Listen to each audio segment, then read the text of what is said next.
My story takes place many, many years ago, during the time when Israel had no king. You see, the Israelites were a bunch of hard-headed people, and whenever God told them to do something, they ended up doing something else.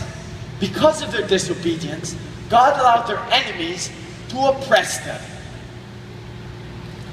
Now, Israel had a whole bunch of enemies. The Midianites, Amorites, Jebusites, Amalekites, Hittites, and Parasites. That last bit was a joke. And there were hundreds, no thousands, no hundreds and thousands of them. They were like large swarms of monster insects, eating and destroying everything in sight. This happened for 7 long years. That's when God appointed a man named Gideon to lead an army that would save Israel from its enemies.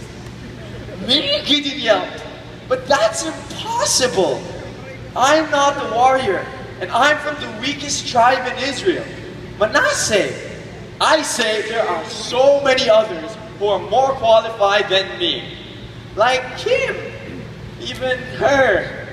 But God said, "Do not be afraid, mighty warrior. I will be with you." So Gideon gathered all the men of Israel to form the army, and there were about 32,000 men in all. "Well, here they are, Lord, your strong, mighty men," Gideon said. "But don't you think they're lacking by a few billions?" Then God said, "Actually, they're too many." Gideon was shocked. "Too many, Lord? Are you serious?" Then God said, "Send home those who are afraid. They do not need to fight." So Gideon asked the soldiers who among them were afraid to fight, and 22,000 of them raised their hands and left. Gideon was nervous. He only had 10,000 men to fight against the hundreds and thousands of Midianites, Amorites, Amalekites, Hittites, Jebusites, and Parasites. That last bit was still a joke. But then God said, "There's still too many men in your army. Have the men drink from a stream. Send home those who bend down on their knees and drink like dogs. Woof, woof. But keep those who scoop water with their hands to drink." Gideon was hesitant, but he still followed God's instructions. He counted the men who scooped water with their hands to drink, and there were only 300. Gideon thought to him, "Wait! Lord, there are only 300 left," Gideon cried out. 300? This is not Sparta! Look at my army! They're not even buff!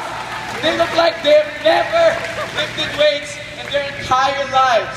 But our hundreds and thousands of enemies look as though they have a lifetime membership at Gold's Gym. But God said, "Trust me, those 300 men are all I need to deliver you from our enemies." So God told Gideon the plan.